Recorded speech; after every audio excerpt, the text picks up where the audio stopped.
Bueno, ¿estamos bien? Sí. Bueno, vamos a hablar entonces un poco de lo que son las fracturas en los niños.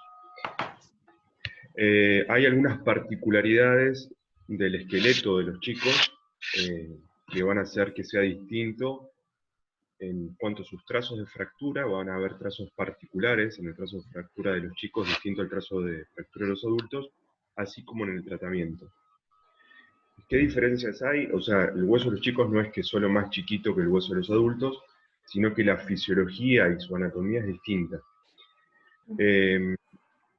Inicialmente, la principal característica que tiene es que tienen la presencia de la fisis o cartílago de crecimiento abierto, ¿sí? O sea, está activo. Esta fisis la vamos a encontrar en los extremos, o sea, en los extremos, en el extremo tanto proximal como distal de los huesos largos, ¿sí? Y de ahí justamente es donde toman el nombre esas partes de los huesos, o sea, la epífisis es lo que está por encima de la fisis, la metáfisis, lo que está, en este caso, por debajo. Esto, supongamos, si ven la flecha, sería fémur proximal, ¿sí? Lo que sería la articulación de la cadera. Tenemos la fisis, ¿sí? La epífisis sería la parte que da hacia la articulación, y la metáfisis la que da hacia el otro lado de la fisis. Y después viene la parte larga del hueso, que es la diáfisis. De ahí vienen esos nombres de epífisis, metáfisis y diáfisis. ¿En qué relación están con respecto a la fisis? Bueno, entonces, como les decía, a partir de la fisis, o cartílago de crecimiento, es donde el hueso va a crecer en longitud, ¿sí? Entonces, cualquier cosa que dañe esa fisis va a hacer que el hueso no crezca, que ese miembro quede más corto, o si en el caso que se dañe completamente, ¿no? Ahora, si se daña parcialmente, o sea, si un sector crece y el otro no, lo que puede provocar es algún deseje, es decir, que crezca torcido el hueso, que una parte siga creciendo y que la otra quede detenida. La otra característica que tiene es que el periósteo, que es la membrana, una de las capas más superficiales que recubre el hueso, es más grueso, ¿sí? Entonces, al ser más grueso, también es más elástico, entonces el hueso, va a soportar las cargas ante un traumatismo de mejor manera que el hueso de un adulto.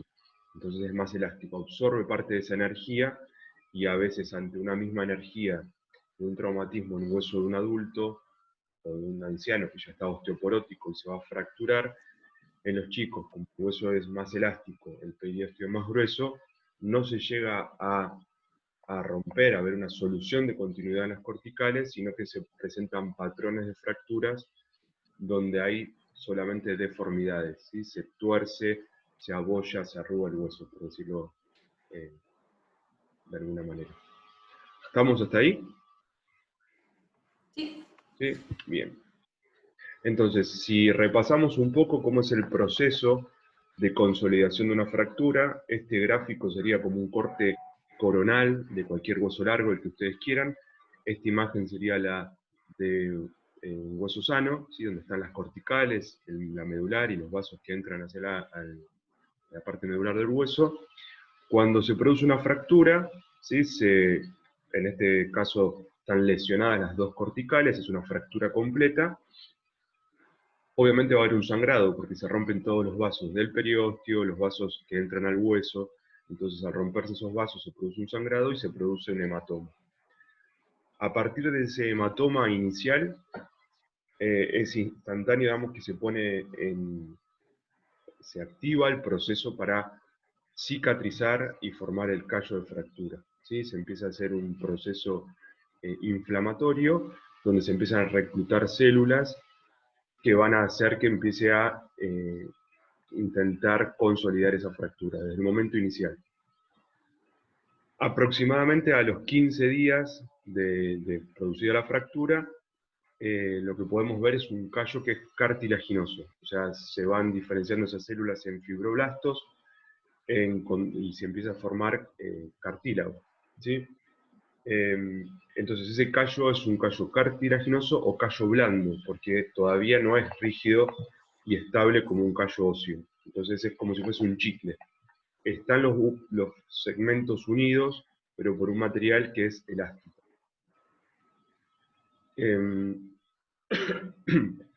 Y recién a partir del mes, en general, en promedio, ¿no? Hay fracturas que pegan más rápido, fracturas que tardan más, y cuanto menor es la edad del paciente, cuanto más chiquito es el paciente, también más rápido consolidan.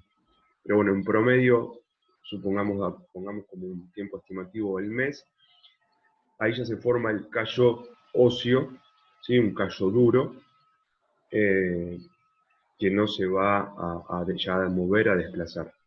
Y después viene todo un proceso de remodelación donde el organismo lo que hace es, a través de los osteoclastos, comer de alguna manera el hueso que está en exceso, todo lo que está con algún tipo de deseje, todo lo que está de más, e ir formando a través de los osteoblastos huesos por donde pasa la carga de peso y por donde tiene que volver a la forma anatómica.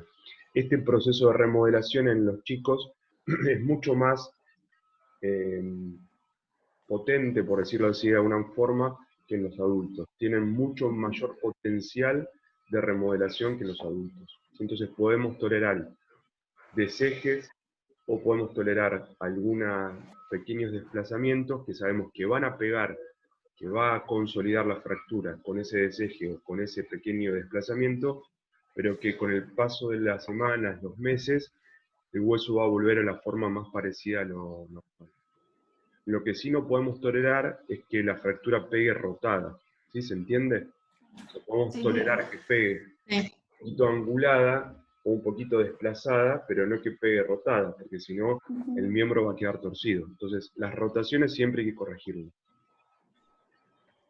En base a esto que yo les digo, no sé si lo vieron, pero a ver qué se les ocurre. ¿Cómo controlarían una fractura? O sea, el paciente se fractura hoy, lo ven en la guardia, lo enyesan, ¿cuándo lo citan a control? ¿Y qué estudios le piden para controlar la fractura? A ver cómo va este proceso de consolidación. Yo pediría una radiografía. Bien, ¿cuándo? ¿Cuánto tiempo? Perdón, no lo escuché. No sé cuánto tiempo después, pero... Sí, a la semana. Pero la semana es muy pronto. Sí, pero ya vas a poder ver cómo quedó estabilizado el hueso. Ah, para ver si va... Bueno, sí. Bien, lo que están diciendo está bien. En algunos lados, o sea, no es por decir más, pero en algunos lados lo que puede pasar es que te ponen el yeso y te dicen, vení en un mes, te hacemos una placa y te sacamos el yeso. Eso no es lo correcto, no sería lo indicado. ¿Qué puede pasar dentro del yeso? ¿Qué se les ocurre? Y que se consolide mal, o que no se forme el callo, o que no... Una pseudoartrosis, que sería que no se pegue, muy bien, que no se Claro. forme el callo. ¿Y qué otra cosa decían? Derrote. Que queden, o sea, que quede en una posición donde el callo tampoco se va a formar bien. Está muy bien eso. O En teoría uno cuando le da de alta, digamos, de la guardia, está seguro que la guardia se está yendo por una posición que debiera ser la correcta. Pero ¿qué puede pasar en el medio? ¿Puede pasar algo o no? ¿Puede ser también algún problema con el yeso? Puede pasar. Que esté muy apretado, que genere alguna lesión. Bueno, esas son pautas. Sí, además vos te vas de la guardia con el yeso blando. Y también. La primera noche, por ejemplo, se puede aplastar, o sea, hasta que el yeso se consolida bien, pueden pasar un montón de cosas, pueden mover la mano. Perfecto. Bueno, todo eso que están diciendo está muy bien. Primero, del yeso, como dicen, lo que hay que controlar y darle pautas de alarma al paciente, no sé si lo vieron cuando vieron la clase de yeso, pero bueno, como decís vos, hay que ver que no se apriete. Se puede dematizar el miembro, perdón, y se puede comprimir contra el yeso. ¿Y qué puede provocar? Un síndrome compartimental. Perfecto, un síndrome compartimental. Entonces, darle pautas de alarma al paciente que si está muy edematizado, si la aprieta, si está comprometida la circulación, tiene que venir enseguida a la guardia y abrírselo. ¿Qué otra cosa hay que decirle a un paciente que le hacemos el yeso? ¿Qué otro? Que duerma la primera noche con el brazo para arriba. Bien. Depende que estemos hablando, ¿no? Pero con el yeso sostenido, que no se mueva esa noche, como siempre, que lo cuide hasta que se seque bien. Como están diciendo, ya sea el miembro superior, o sea, la mano o el miembro inferior, que esté con el miembro elevado para que no se dematice, esto que estamos hablando.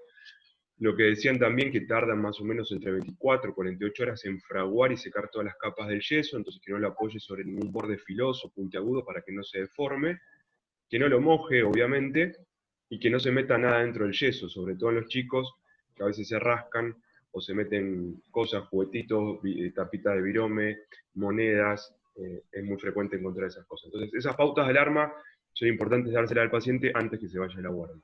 Bien, pero lo que yo iba, nosotros le damos de alta de la guardia con la fractura alineada, supuestamente, con el yeso bien confeccionado, y les parece que adentro del yeso se puede mover o no se puede mover la fractura. Depende si es estable o no. Bien, en gran parte depende del trazo de fractura, y eso es lo que va a definir la estabilidad o no, si se puede mover o no dentro del yeso. Está perfecta la respuesta. Pero entonces, más que nada en esos trazos, es importante seguir controlándolo por más que tenga el yeso puesto, ¿sí? Porque el yeso puede Sí. estar muy bien hecho, podemos haber hecho una muy buena reducción, pero la tracción, los músculos siguen funcionando, digamos, dentro del yeso, y si el trazo es inestable, como bien dicen, dentro del yeso se puede desplazar. Bien. Entonces, el control, A eso entonces el vamos. control, ¿cómo sería? ¿Hasta cuándo se puede desplazar? ¿Qué les parece de esto que estamos hablando, de estos callos? Y mientras esté el callo blando, Claro. se puede 3 semanas, mejorar, Vale. digamos. más o menos. Bien, mientras esté el callo blando, digamos. Entonces, generalmente lo que hacemos nosotros, como decían ahí, es a la semana lo citamos a control. Obviamente, si es una fractura desplazada o si el tratamiento es quirúrgico, se lo cita al día siguiente, a las 48 horas, que lo ve el especialista y se programa el tratamiento quirúrgico. Pero si el tratamiento definitivo va a ser el yeso, lo citamos a la semana para hacer un control inicial para ver que no se haya desplazado dentro del yeso. Porque ahí todavía el callo blando no está formado y se puede desplazar. A los 15 días solemos hacer un segundo control, ¿sí? ¿Vamos a ver algo en la radiografía a los 15 días? No, yo creo que no. Vamos El a ver algún callo tipo de blando por callo. ahí que se está formando. ¿Qué les parece? Y tendría que ver como por lo menos un pequeño halo. Bueno, Algo. en los chicos, en los niños, probablemente podamos ver algo muy sutil, pero en los adultos probablemente no. Pero lo lógico sería que no lo veamos, digamos, porque el callo es cartilaginoso. Como es cartílago, en la radiografía no sale. Entonces el paciente te va a preguntar, o la madre en este caso, ¿cómo está, doctor? ¿Está mejor? Y no, la verdad que está igual, porque no vamos a ver diferencia probablemente. Lo que nosotros en esos 15 días lo que queremos ver es que no se haya movido, no se haya desplazado. Si en esos 15 días no se desplazó, nosotros sabemos que como en esos 15 días se tiene que haber formado el callo cartilaginoso, probablemente ahí ya no se va a desplazar, ¿sí? O las chances que se desplacen son mucho menores. Entonces, callo no vamos a ver, pero sabemos que si hasta ahí no se desplazó, eso ya debiera mantenerse estable, y ahora lo que falta es que en ese chicle, como decíamos, en ese cartílago, se empieza a diferenciar en osteocitos, se forme calcio, y se forme un hueso maduro. Entonces, ahí sí ya podemos pasar a un control de las 2 semanas, a lo mejor lo volvemos a citar en otras 2 semanas, que ya se cumple el mes, y ahí sí en la radiografía debiéramos ver un callo óseo, ¿sí?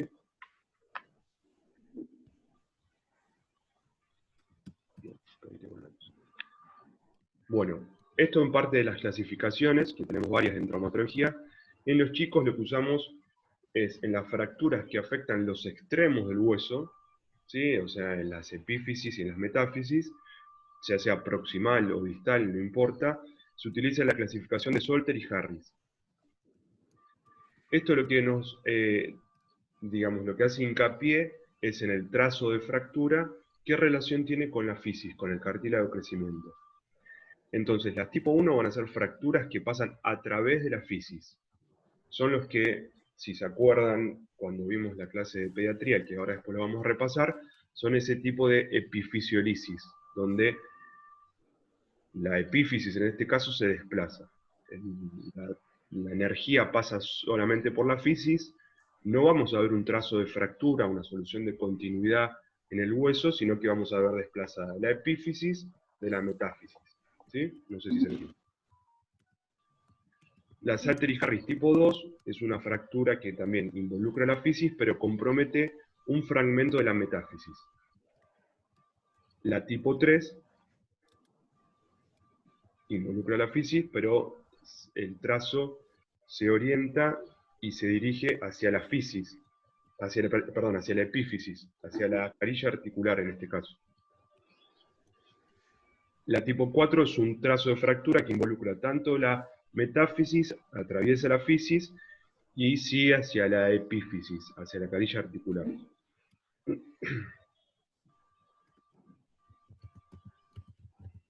Y la tipo 5 no es también, otra vez, no es un trazo de fractura propiamente dicho, pero es una lesión que se produce, es rara de verla, pero se produce por compresión, ¿sí? Generalmente una caída de altura, un traumatismo con carga axial, ¿sí? Sobre el eje del miembro, lo que hace es colapsa la fisis, aplasta ese cartílago de crecimiento. Esta clasificación del 1 al 5 va, digamos, también nos ayuda y nos orienta en cuanto a la gravedad. ¿Por qué, por ejemplo, les parece que es peor la tipo 2 que la tipo 5?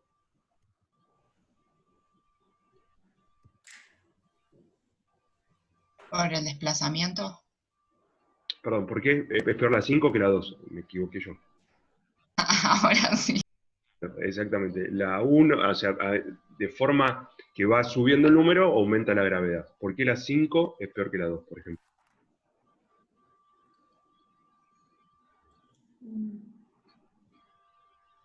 La 5 probablemente no la veamos en una radiografía, porque no hay un trazo de fractura. Es muy difícil de verlo, es muy difícil de diagnosticarlo. Probablemente el diagnóstico sea retrospectivo, ¿sí? Va a venir a lo mejor con alguna secuela el paciente, y si uno la sospecha se puede pedir una resonancia o un otro estudio. Pero al margen de eso... También puede pasar que porque se fractura, ahí ese hueso puede dejar de crecer porque se osifica la Exactamente. metáfisis. La gravedad radica en eso, en que si se colapsa, se comprime y deja de funcionar, por así decirlo, todo ese disco fisario, toda esa fisis, todo ese extremo del hueso, ese hueso va a quedar más corto, ¿sí? Entonces el chico, ya ese miembro va a quedar con una discrepancia. Un miembro va a seguir creciendo y el otro no. Y entonces por eso es que la 5 es la más grave de todas. ¿Sí? Y después, por ejemplo, ¿por qué es peor la 3 o la 4 que la 2? ¿Qué les parece? Porque está en la articulación. Perfecto. Porque el trazo involucra la carilla articular, y ahí acuérdense que siempre la reducción tiene que ser anatómica para que no quede no quede algún escalón articular y que no produzca una artrosis. ¿Sí? Sí. ¿Vamos bien? Sí. Sí, genial. Buenísimo. Bueno, ¿cuáles son las complicaciones de estas fracturas? Entonces, la detención fisaria, o sea, si deja de funcionar la fisis, deja de crecer el hueso. La incongruencia articular, en el caso que el trazo de fractura involucre la carilla articular, como decíamos. Y algún deseje, en el caso que se lesione y se comprometa el funcionamiento de un segmento de la fisis. O sea, que un segmento de la fisis deje de crecer, de funcionar, y que el resto siga creciendo. Entonces ese hueso va a crecer torcido, va a provocar un deseje del miembro. Otros patrones de fractura que se ven solamente en los chicos son los que aparecen en las diáfisis de los huesos, en este caso, ¿sí? Y son patrones exclusivamente de los niños. En los adultos estos patrones no se ven. Uno es lo que se llama y se denomina fractura en tallo verde. Es así porque se lo compara con una rama de una planta verde, que cuando cualquier vegetal está verde, uno lo trata de romper, no lo termina de poder quebrar, ¿sí? O sea, tiene que estar moviéndolo mucho para empezar a romper la ramita. Y eso se hace la analogía porque, como en este caso ven, es una fractura digamos, de tercio distal de tibia y peroné, ¿sí? Sería un tobillo visto de frente. Ven que hay una fractura completa de una cortical, en este caso la tibia, y esta cortical acá del peroné, pero la otra cortical, ¿sí? La cortical lateral, queda indemne, producto de lo que hablábamos antes de que el periósteo es más elástico y es más grueso. Entonces, se fracturó, es una fractura incompleta, porque una cortical queda sana, pero está desplazada. ¿Sí? Entonces, en este caso hay que reducirla, hay que acomodar la fractura, pero bueno, no se terminó de fracturar del todo. Entonces, estos patrones son los que se denominan en tallo verde. La otra trazo, digamos, particular que tienen es lo que se llama deformidad plástica. Quería que no esté eso. Pero es el trazo de esta imagen del medio, que es una radiografía de antebrazo vista de perfil, y si ven en un perfil, el radio y el cuito tendrían que estar bien derechitos, superpuestos uno por arriba del otro, y si seguimos el radio, ven que está todo arqueado, ¿sí? Entonces, lo mismo, en la radiografía no ven un trazo de fractura donde esté rota las corticales, pero se ve esta deformidad. Eso también es por la elasticidad del hueso, entonces el paciente va a venir con dolor, con impotencia funcional, puede tener hasta una clara deformidad en el miembro, va a venir con el miembro, digamos, con algún tipo de deformidad, pero cuando hacemos la radiografía, los huesos están, digamos, de alguna manera sin solución de continuidad. Pero se comporta y se trata como si fuese una fractura realmente. Esto hay que, si es muy pronunciada la deformidad, hay que reducirla, o hasta a veces hay que fracturarlo para enderezar el hueso. Y si no, igualmente hay que enyesarlo para calmar el dolor y que esto remodele hasta volver a la forma normal del hueso. Y el otro patrón de fractura que es muy frecuente en los chicos, y sobre todo en esta ubicación donde estamos viendo en esta radiografía, que es en la muñeca, en el tercio distal del radio, es típico que se caen, apoyan la mano, ¿sí? Y se produce esta fractura que se llama enrodete o fractura tipo torus, donde si ven ahí está como arrugado, ¿sí? Está como abollado el hueso. Lo mismo, no es una solución de continuidad, no está roto, no está quebrado, por decirlo de forma vulgar, pero sí está lesionado el hueso. Entonces, por eso también es un tipo de fractura, y lo mismo, también hay que inmovilizarla con un yeso para calmar el dolor y que esto no se mueva, no se desplace. Bien. ¿Qué complicaciones puede haber en las fracturas diafisarias? Desejes, que eso es porque dejamos que consolide torcido, por decirlo de alguna manera, y siempre se tolera peor el varo que el valgo. Y nunca podemos tolerar las rotaciones, como le decía antes, no podemos dejar que consoliden dos huesos que están rotados. O sea, si a mí me queda la tibia rotada, me queda el pie apuntando para afuera, si está rotado externo, va a pegar de esa manera, y eso no va a remodelar, no va a volver el pie a la posición habitual. Entonces, eso hay que reducirlo sí o sí. En los chicos lo que existe puede haber es hipercrecimiento, ¿sí? Al contrario de lo que nos pueda parecer, a veces en algunas fracturas cuando quede cabalgada un fragmento sobre otro, en vez de quedar más corto ese miembro, lo que puede pasar es que cuando empieza a consolidarse la fractura, como es tanto el estímulo del organismo para pegar la fractura, van tantos factores de crecimiento ahí, que hacen que inicialmente el miembro fracturado crece de golpe y queda más largo que el contralateral. Después eso igualmente se va emparejando. Y la pseudoartrosis es muy rara en los niños, ¿sí? En los chicos es muy raro que haya pseudoartrosis, salvo que esté infectada, lo que sea una fractura expuesta. Pero si no, el índice de pseudoartrosis es mucho menor que en un adulto. Bien, ¿cómo diagnosticamos una fractura? Igual que en un adulto, lo principal es la clínica. Sí, en los chicos lo que tenemos de distinto y difícil a veces es el interrogatorio o la evaluación clínica, que cuando son muy chiquitos lloran y no sabes si le duele la muñeca, el codo o el hombro, porque no mueve todo el miembro y no, a veces es difícil revisarlos, entonces en esos casos hay que pedir radiografía de todo el miembro completo. Y acuérdense que en los niños lo ideal es pedir radiografías comparativas, ¿sí? Del miembro traumatizado y del miembro sano, en este caso para comparar, porque tenemos los cartílagos de crecimiento que si uno no está muy avesado, no está muy entrenado en ver todos los días radiografías de chicos, pueden pasar por trazos de fracturas, entonces es más fácil pedir comparativas y evaluar una con la otra a ver si vemos alguna diferencia. Acuérdense también, como los adultos, de pedir siempre mínimo 2 incidencias, ¿sí? Frente y perfil o frente y oblicuo, dependiendo del segmento corporal traumatizado. Y lo ideal sería que en la radiografía se tendría que poder ver la articulación proximal y la distal a donde se produjo el traumatismo, ¿sí? O sea, si es un golpe a nivel del antebrazo, yo tendría que poder ver en la radiografía de antebrazo la articulación del codo y la articulación de la muñeca. Porque acuérdense también que hay asociadas a algunas fracturas luxaciones, ¿sí? Puede tener una fractura medio diafisaria de antebrazo, de cúbito y radio, pero puede además tener luxada, no sé, la cabeza del radio o el cúbito a nivel de la muñeca, por decir algo, ¿sí? Entonces siempre es importante ver la articulación para descartar luxaciones asociadas. ¿Cómo es el tratamiento de las fracturas? Bueno, parecido como vieron en adultos. Lo que tenemos acá de ventaja es que a menor edad, mayor potencial de remodelación, entonces podemos tolerar un poco más los desejes y los desplazamientos.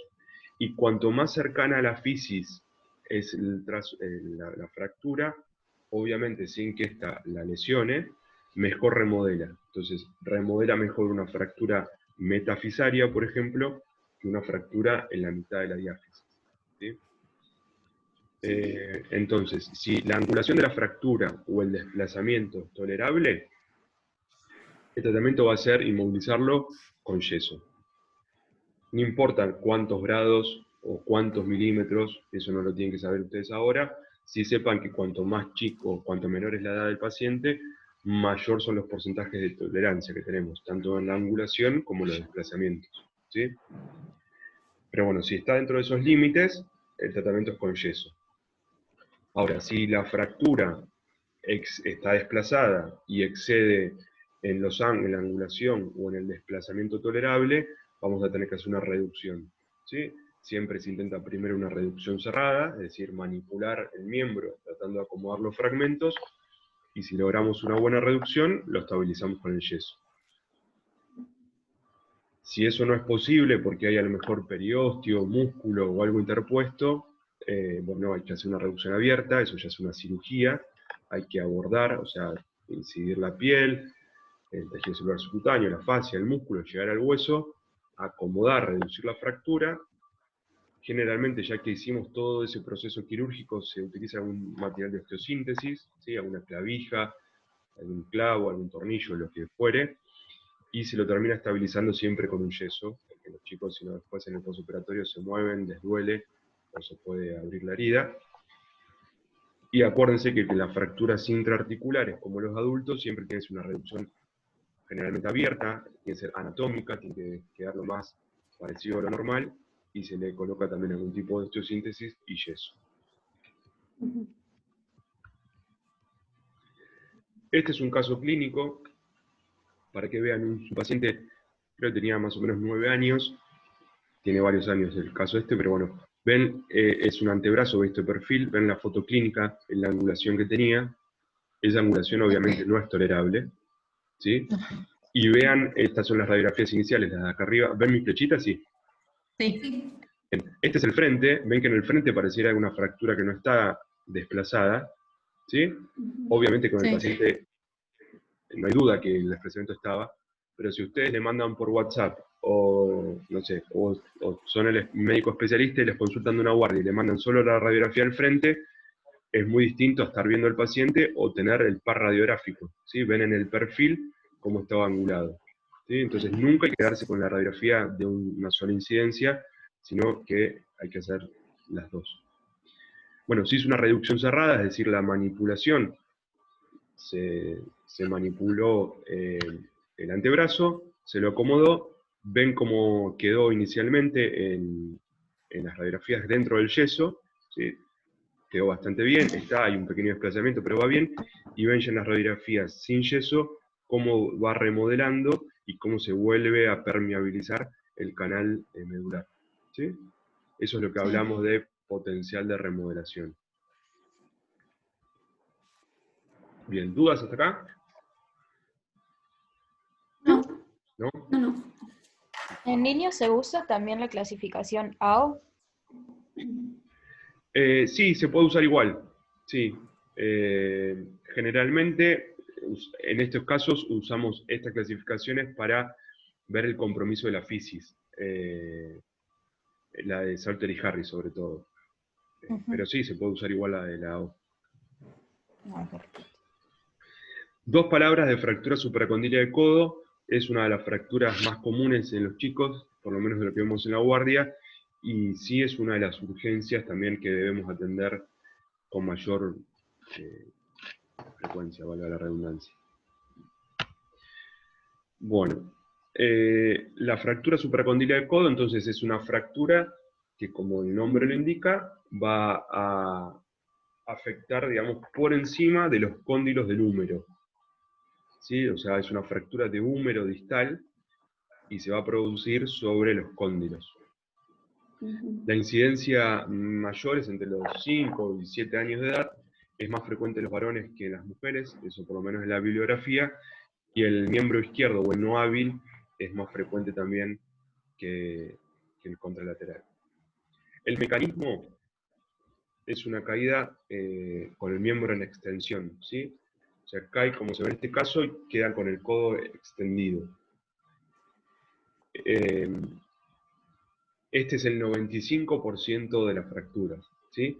En el cual el paciente cae con el miembro extendido y lo que pasa es que el fragmento distal se va hacia posterior. Acuérdense que para evaluar un desplazamiento siempre tomamos en cuenta el segmento distal. Entonces, en este caso, si es un codo, lo que tenemos que ver es para dónde se va, en este caso el olecrano, ¿sí? Para que tener una referencia. Esto es húmero, esto es la parte del húmero por debajo de los cóndilos que está fracturado, y esto es la parte del codo sano del antebrazo.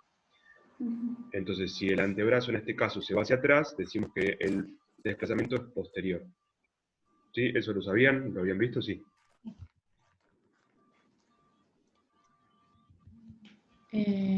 Sí, creo que ¿Sí? sí.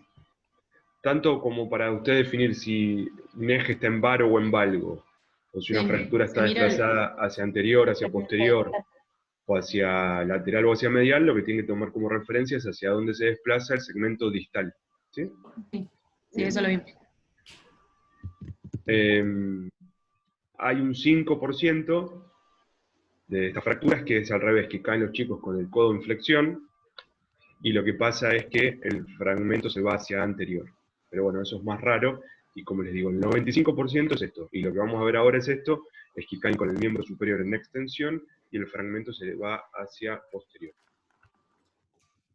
La clínica, como cualquier fractura, va a ingresar el paciente con dolor, tumefacción, impotencia funcional, y el diagnóstico es por la clínica y por la radiografía. ¿Sí? ¿Qué evaluarían cuando llega un paciente que está muy edematizado, que está con mucho dolor, o antes de tratarlo?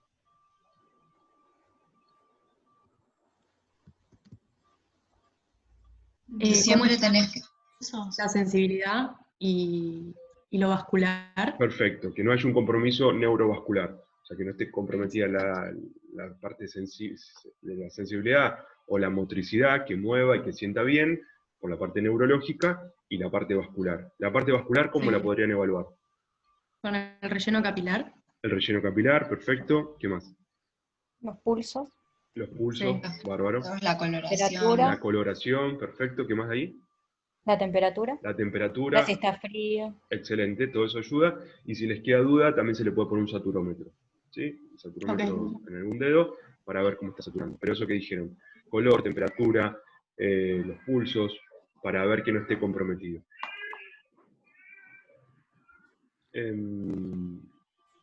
Bien, si yo les mando esta radiografía por WhatsApp, que ahora nos hacen las interconsultas por WhatsApp, ¿qué tienen que preguntarme o qué tienen que asegurarse, por ejemplo? ¿Qué otra cosa tendrían que saber?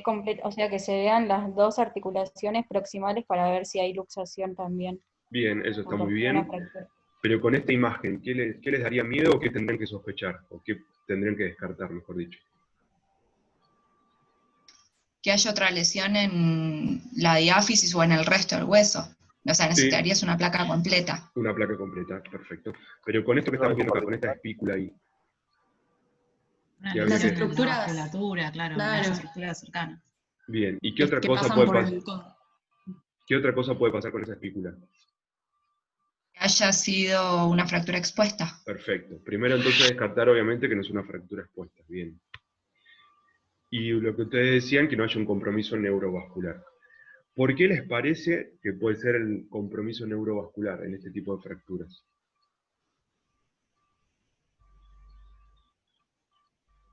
Y porque está en el codo y es por donde, o sea, es como que toda la vasculatura y los nervios hacen como un embudo ahí. Sí. Entonces está, como que puede haber mucho compromiso porque hay muchas estructuras cerca de la lesión. Perfecto. ¿Y cómo es ese compromiso? O sea, ¿cómo te parece que digamos, que deja de llegar sangre, por decirlo de alguna manera, distal a la lesión? Por compresión. Bien, por compresión es una. ¿Qué otra causa podría ser? Que ese fragmento que estaba en punta impacte sobre un vaso. Perfecto. Bueno, los dos mecanismos serían eso, básicamente. Uno, que se produzca una lesión vasculonerviosa directa, es decir, que esa espícula pinche una arteria o un nervio. ¿Sí? Entonces se produce una lesión vascular, donde va a haber que repararlo con un cirujano vascular. ¿Sí? Se produce un sangrado, y eso hay que ir a detener el sangrado. Eso es más raro, por suerte. Lo más frecuente es que ya sea por el desplazamiento de la fractura o por el gran edema que se produce, se termina como estrangulando, por decirlo así, la vasculatura. Se produce como un síndrome compartimental, ¿sí? Como si uno apretara una manguera o... Sí, uno acogota una manguera y deja de circular sangre. Entonces, si les parece que está comprometida la circulación, ¿qué es lo primero que tendrían que hacer? Restaurar la circulación. Sí, y cómo intentás, o cómo probás a ver si se restaura. Evaluás el compromiso hemodinámico, o sea, de tomar la presión y ves si le falta líquido o sangre. O sea, puede ser que tenga un hematoma interno y esté perdiendo sangre por ahí. Sí, perfecto. Eso dijimos. Sí, o sea, movés los huesos y ves que a ver si la fractura, o sea, a ver, movés las dos partes y ves si al moverlo se mejora. Perfecto. Sí, pero si Es movés el excelente. nene, ¿sabes cómo? Primero, El entonces. nene, Bueno, le das un No, está bien. ansiolítico. No, lo que están diciendo los dos está perfecto. No lo vamos a hacer ahí con el chico sentado en la camilla. Esto estamos diciendo ya en quirófano. ¿Sí? El tratamiento de esto va a ser quirúrgico y es con el paciente anestesiado. Pero si hay un compromiso, si uno sospecha un compromiso vascular, como dijimos, por suerte, la lesión vascular directa es lo más raro. ¿Se puede hacer una arteriografía? Se puede hacer, sí, está perfecto. Pero bueno, ahí ya habría que hacer un estudio más sofisticado y en tal caso llamar al vascular para reparar el vaso que esté perforado. Lo más frecuente, gracias a Dios, por lo menos en frecuencia, lo que suele pasar es que esté comprometido, pero porque está apretado, como decían ustedes ahí. Entonces, lo que tenemos que hacer inicialmente es reducir la fractura, ¿sí? Hacer manipular los huesos, llevarlos a su posición habitual, a ver si con eso se descomprime el vaso. Eso también hace que disminuya el edema, y si con todo eso se restaura la circulación. Y la mayoría de las veces con eso mejora un montón, ¿sí? Si con eso no mejora, bueno, sí, tenemos que hacer una arteriografía, o llamar al vascular, o hacer una reducción abierta, e ir a ver si hay una lesión vascular directa. Pero bueno, está muy bien como todo lo que pensaron. Este tipo de fracturas entonces se clasifica según la clasificación de Garland, y las divide también en 3 tipos. La tipo 1 es una fractura, si ven ahí en la flechita esa de ahí, muy chiquitita, es una fractura incompleta, sin desplazamiento, ¿sí? Para clasificarlo se utilizan estas radiografías de perfil, básicamente. Acá es otra radiografía, si ven esa muesquita en la cortical anterior, ahí está lesionada, bueno, es una fractura incompleta, sin desplazamiento. Las flechas estas blancas de acá lo que muestran, no sé si se llega a ver, si ustedes ven ahí en su pantalla, que está como más oscuro, se ve como una sombra. Sí. Ahí. Bueno, eso es un signo indirecto, se llama el signo de la almohadilla grasa, que es que hay sangre o líquido, que hay edema, o sea que dentro de la articulación hay líquido.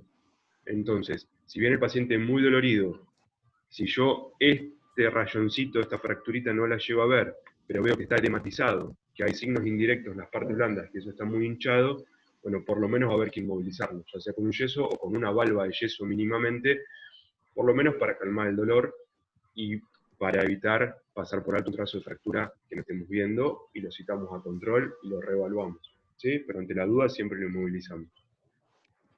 Las fracturas Garland tipo 2 son fracturas también incompletas, pero sí donde hay mayor desplazamiento, ¿sí?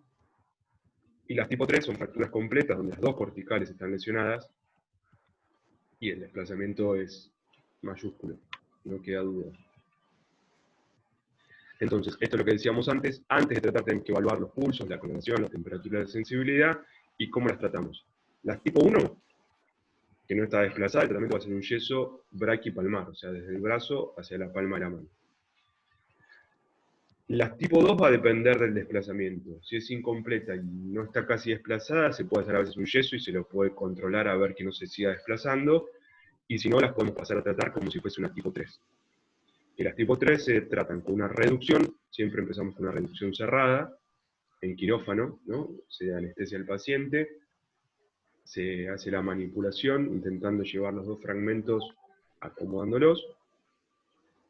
Y en este caso, como las fracturas tipo 3 son tan inestables, lo que hace es se le pone un tipo de osteosíntesis, como son estas clavijas, para evitar que esto se vuelva a desplazar. ¿Sí? Entonces, en las tipos 2, que está, por más que la cortical esté todavía sana, una de las corticales, pero si está muy desplazada, igual le va a haber que hacer la reducción, e igualmente muchas veces se ponen las clavijas. Y la reducción abierta queda para aquellas grado 3, donde intentamos la reducción cerrada, no pudimos porque hay algún músculo o algo interpuesto, entonces ahí no nos queda otra que hacer la reducción abierta, o en el caso que haya una lesión vascular, se hace la cirugía, se abre, se reduce la fractura y se la estabiliza con las clavijas.